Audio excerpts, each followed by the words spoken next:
¿Has escuchado la frase renovarse o morir?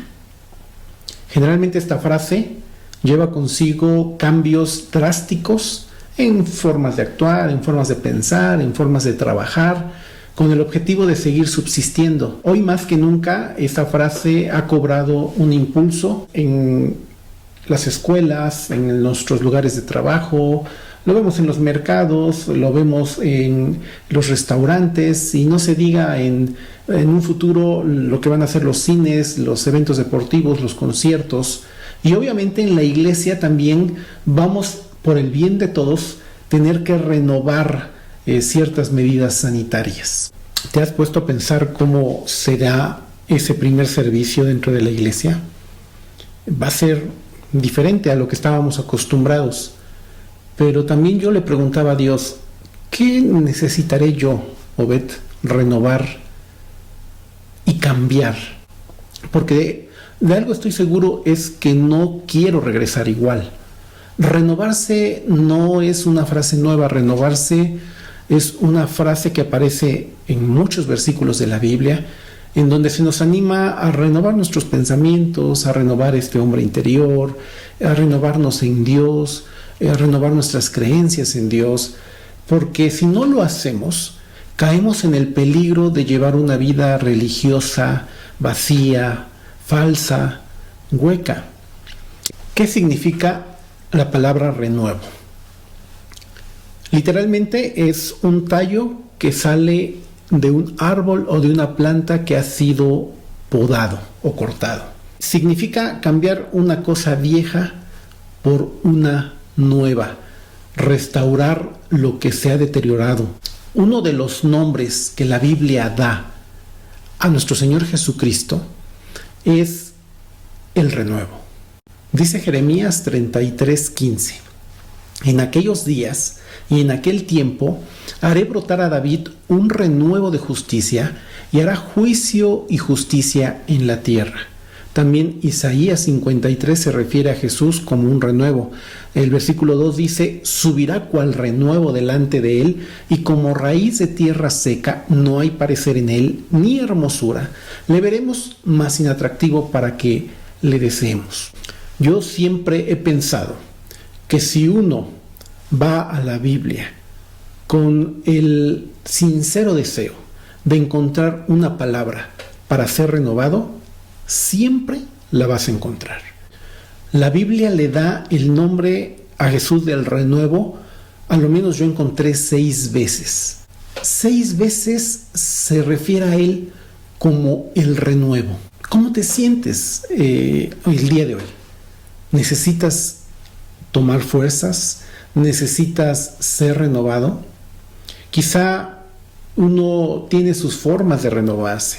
Quizá uno tiene a las personas a quien acudir cuando uno quiere ser renovado. A lo mejor tienes un maestro, un coach, un sensei, no sé, alguien a quien acudir, pero te aseguro que ninguno de ellos o ninguna actividad que tú hagas para renovarte realmente va a renovar tu alma y tu espíritu como solo lo puede hacer el único que se hace llamar el renuevo. Es por eso que este mensaje lo llamé así, el renuevo, porque yo creo que en este tiempo, una vez que ya comienza a verse el retorno a las actividades, necesitamos regresar a esas actividades, incluyendo a la iglesia, pero de una forma renovada.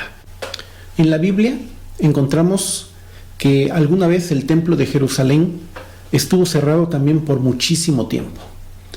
No abrió sus puertas por un tiempo muy prolongado, al igual que estamos viviendo en estos días. Estaba yo viendo que con este domingo ya tendríamos 20 domingos sin reunirnos. El templo de Jerusalén estuvo cerrado por mucho más tiempo. Fueron 70 años, más que cerrado, destruido. 70 años, eso son más de 3,000 domingos. El pasaje que vamos a estar leyendo esta mañana se ubica casi al finalizar ese periodo. Está a punto de reabrir el templo, ya fue reconstruido. Y al principio del libro de Esdras nos narra cómo fue el primer grupo que vino de la cautividad con el firme propósito de reconstruir el templo y reconstruir la ciudad, guiados por Zorobabel. Zorobabel era un descendiente directo del rey David, y junto con él nos dice el libro de Esdras que llegaron 42,360 hombres dispuestos a trabajar. Y Dios no los deja solos. Dios manda a 2 profetas, que son al profeta Ageo y al profeta Zacarías, para animarlos en la construcción del templo y animarlos en la construcción de la ciudad. Y después de aproximadamente 21 años que tardaron en construir nuevamente el templo, y después de muchas trabas que encontraron en el camino, está a punto de abrir. ¿Cómo debería de ser ese primer culto? ¿Tendría Dios algún mensaje especial para el pueblo, para esa primera reapertura del templo? ¿Cómo se presentaría Dios delante de ellos? ¿Qué nombre utilizaría? Adonai, Shaddai, Elohim. ¿Cuál de esos nombres Dios utilizaría para presentarse de nuevo a este pueblo que la mayoría nació en la cautividad y que viene regresando? ¿Cómo se presentaría Dios?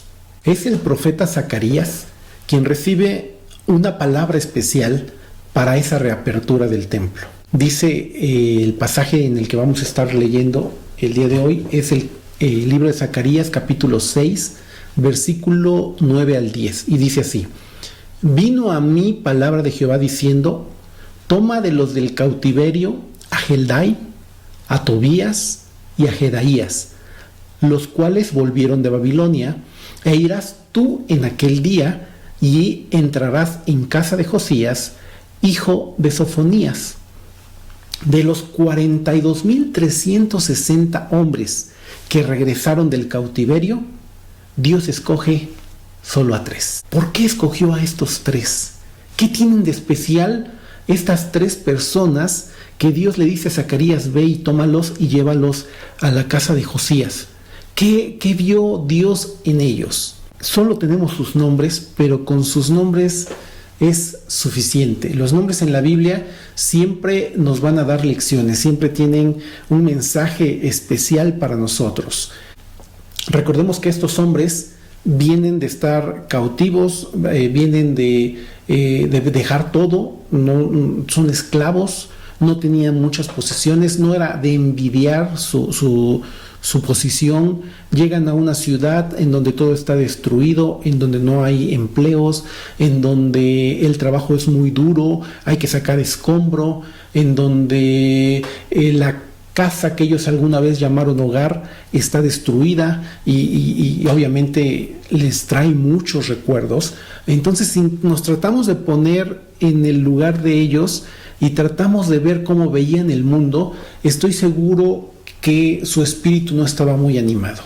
Necesitaban renovarse. Es por eso que Dios escoge a estos 3 hombres de nombres muy especiales. Dice que uno de ellos se llamaba Heldai. Heldai significa el que soporta. Otro de ellos se llamaba Tobías. Tobías significa Dios es bueno. Y el tercero se llamaba Jedaías, que significa Dios conoce. Y todos estos 3 hombres van liderados por el profeta Zacarías, que significa Dios se acuerda. Para Dios es muy importante renovar los pensamientos de su pueblo amado. No quiere en ese primer culto gente derrotada. No quiere gente que se esté quejando. No quiere gente que se sienta a menos. Y escoge a 3 hombres con nombres con un significado maravilloso, que cuando los ven juntos son nombres en hebreo y todos sabían el significado de cada uno de los nombres, y cuando lo ven junto con Zacarías comienzan a darse una idea de lo que Dios quería recordarles ese primer culto. Más o menos la idea podría ser así: yo he soportado esta prueba, Heldai, porque Dios es bueno, Tobías, porque Dios conoce mis límites, Jedaías, y porque Dios se ha acordado de mí, Zacarías. Qué importante va a ser, hermanos, que en este primer culto Dios renueve nuestro agradecimiento. Vamos a hablar solo de 2 puntos que creo que Dios quiere renovar en este primer culto cuando lo tengamos. Y el primer punto es nuestro agradecimiento. Dice primero a los Tesalonicenses 5:18: Dad gracias en todo, porque esta es la voluntad de Dios para con vosotros en Cristo Jesús. Esto significa, hermanos, que debemos de agradecer no solo por lo bueno, sino agradecer también por lo malo.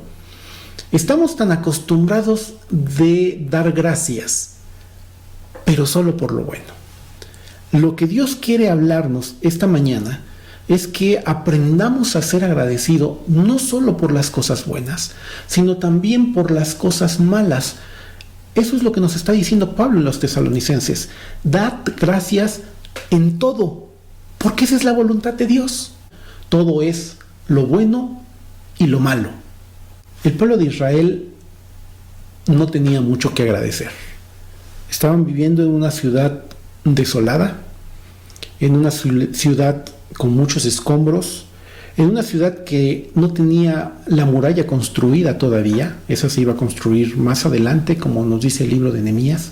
En el libro de Ageo, en el capítulo 2, se nos dice que inclusive estaban tristes porque aunque ya estaban terminando este nuevo templo, las personas mayores que conocieron el primer templo que lo construyó Salomón, que venía gente de otros países a ver la gloria de ese templo, comparado con este templo que estaban construyendo, el cual pues obviamente no tenían muchos recursos, el cual obviamente no tenía esa gloria que tuvo el primer templo, se comenzaron a desanimar, porque los empezaron a comparar, y qué malas son las comparaciones, y entonces estaban desanimados, y estaban tristes, y se sentían solos, y se sentían desprotegidos. Pero Dios les dice en el libro de Ageo, en el capítulo 2, pues ahora Zorobabel, le está hablando al líder, esfuérzate, dice Jehová, esfuérzate también, hijo de Josadac, que era el sumo sacerdote, y cobrad ánimo, pueblo, toda la tierra, anímense todos, dice Jehová, y trabajad. ¿Por qué? No porque el templo esté muy bonito o porque están muy seguros o porque tienen trabajo. No. ¿Sabes por qué te tienes que animar? Porque yo estoy con vosotros, dice Jehová de los ejércitos. No importan glorias pasadas, no vivan en el pasado. Lo que importa es el presente y el futuro. ¿Qué es ese presente y el futuro? Dice Jehová de los ejércitos, yo estoy con vosotros. Según el pacto que hice con vosotros cuando salisteis de Egipto, así mi espíritu estará en medio de vosotros, no temáis. No sé cuál sea tu situación ahora que regresemos después de esta cuarentena. No sé si vas a estar mejor, no sé si vas a estar peor o no sé si vas a estar igual. Pero eso no debe ser nuestra fuente de agradecimiento para Dios. Nuestra fuente de agradecimiento para Dios debe de ser de que esa misma promesa que le hizo al pueblo de Israel es la misma promesa que nos hace a nosotros. Yo estoy con vosotros y mi espíritu está en medio de ti. Eso es suficiente, hermanos, para estar agradecidos. Lo contrario al agradecimiento es la queja. Y creo que es uno de nuestros pecados favoritos en el cristianismo. Estudios han demostrado que las personas agradecidas son más felices, porque en vez de preocuparse por las cosas que faltan, está agradecida con lo que se tiene. Por eso es que una de las cosas que Dios quería renovar en el pueblo de Israel, el primer día del culto cuando volvieran a estar juntos, es el agradecimiento. Sigue diciendo nuestra lectura en el libro de Zacarías en el versículo 11. Tomarás pues plata y oro y harás coronas. Fueron a la casa de Josías a crear estas coronas. Es decir, a este primer culto no podían llegar con las manos vacías. Y las pondrás en la cabeza del sumo sacerdote Josué, hijo de Josadac. Esto debió llamarles muchísimo la atención. Esto debió de sacarlos de balance, porque un sumo sacerdote no lleva una corona. Esto es nuevo, no había sucedido. El único que podía llevar una corona era el rey. Josué significa Dios salva. Jesús es un derivado del nombre Josué. Jesús significa Salvador. Y por primera vez en la Biblia estamos viendo que una persona lleva dos funciones: rey y sacerdote. Y le hablarás diciendo: así ha hablado Jehová de los ejércitos, diciendo.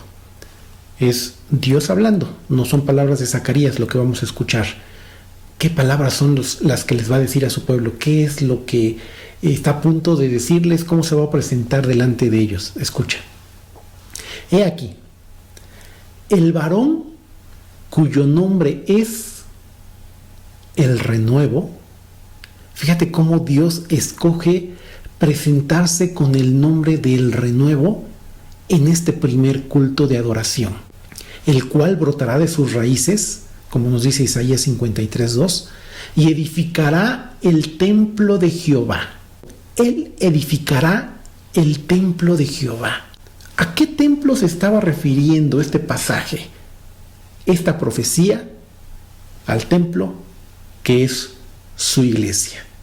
Y sigue diciendo la lectura: y él llevará gloria, no el templo. No importa qué tan glorioso fue el de Salomón o qué tan glorioso es este. La gloria se la lleva él.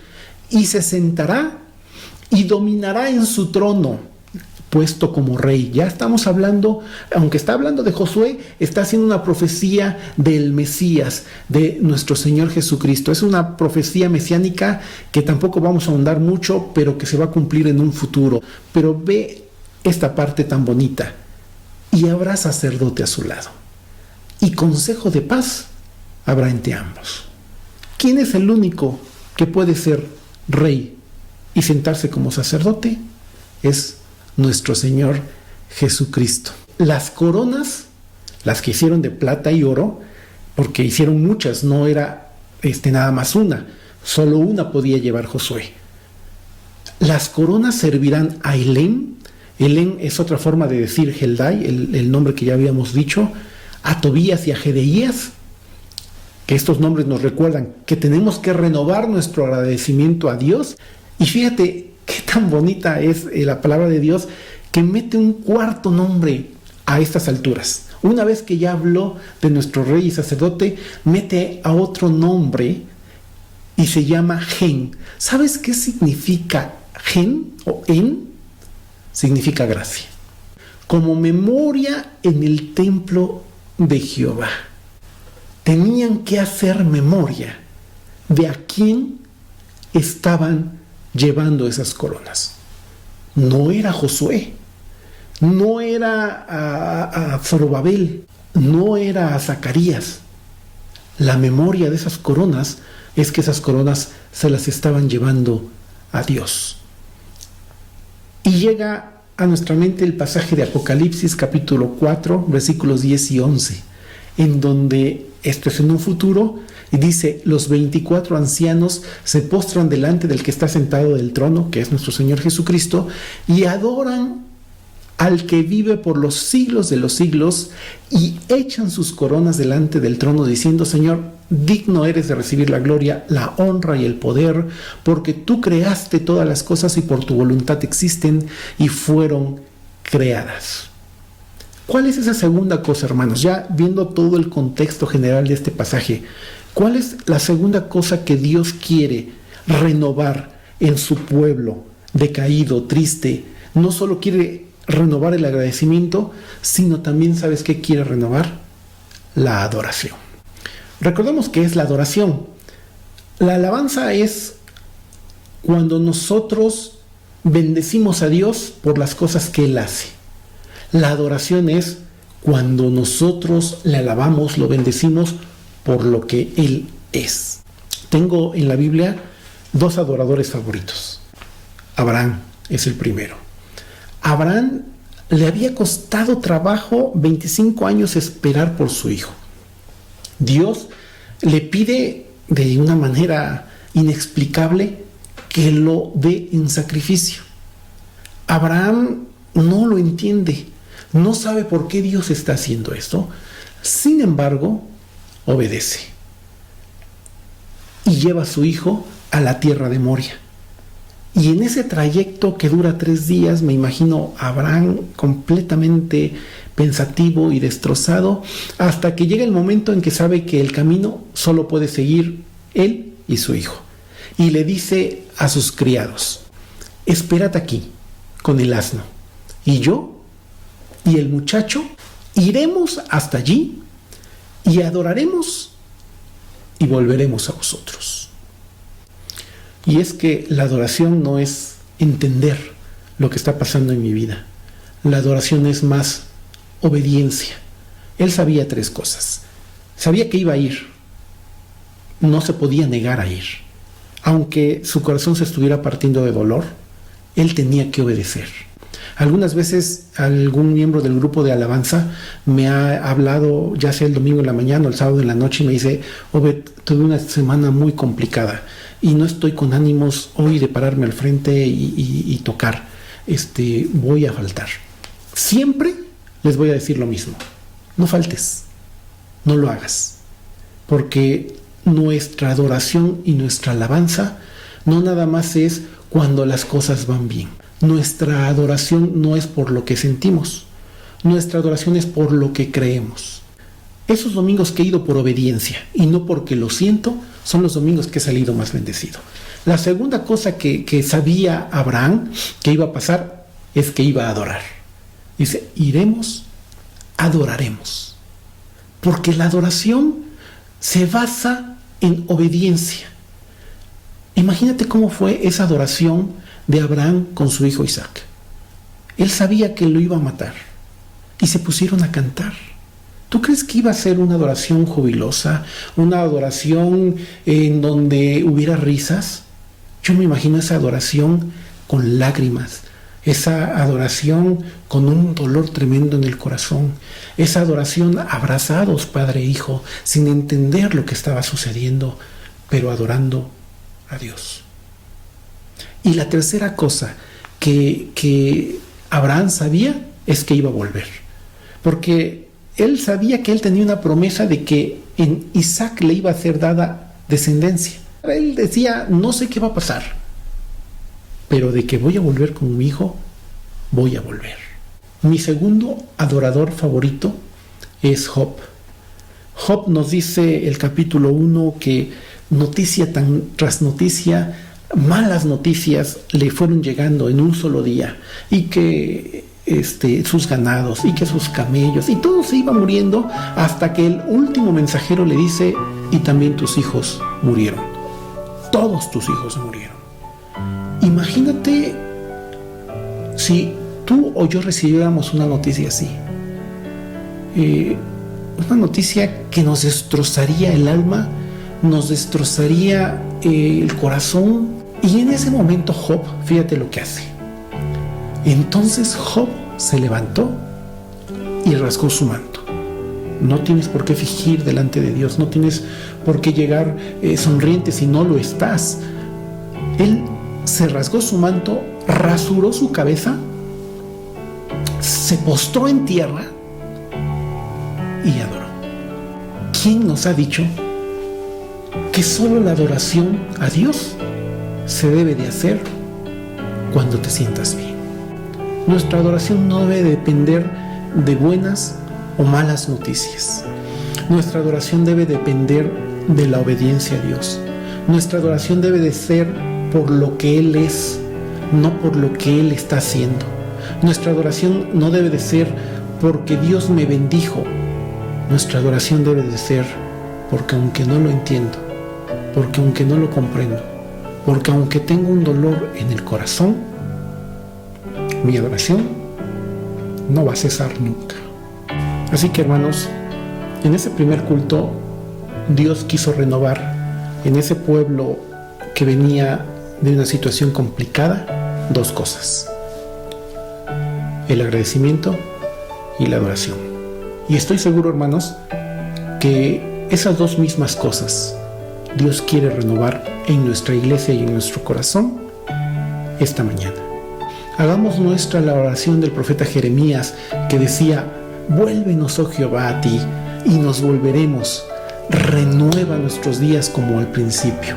Hay gente que antes de la pandemia no se reunía en la iglesia porque estaba cansada, porque tenía un examen al otro día, porque parece que iba a llover. Pidámosle a Dios que quite de nuestra boca la queja. Queremos ser personas agradecidas porque queremos ser personas más felices, agradecidas con lo que tienen y no con lo que Dios nos pueda dar.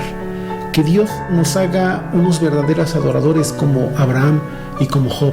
Que nuestra adoración no dependa de cuando las cosas van bien. Jesús dijo en Juan que Él sigue buscando verdaderos adoradores. Y si los busca, hermanos, es porque están escasos.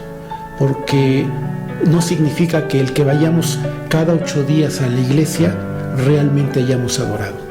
Que ojalá Dios, por lo menos en ti y en mí, encuentre un verdadero adorador, que sepa adorar en espíritu y en verdad, que pueda sacar de nuestra boca esa verdadera adoración a quien es soberano y al único de recibir la gloria, la honra y el poder. Que Dios bendiga grandemente tu vida, que Dios bendiga todos tus momentos complicados, que Dios bendiga todo lo que estés viviendo y que Dios te dé agradecimiento y que en medio de la situación que estemos viviendo nos haga unos verdaderos adoradores.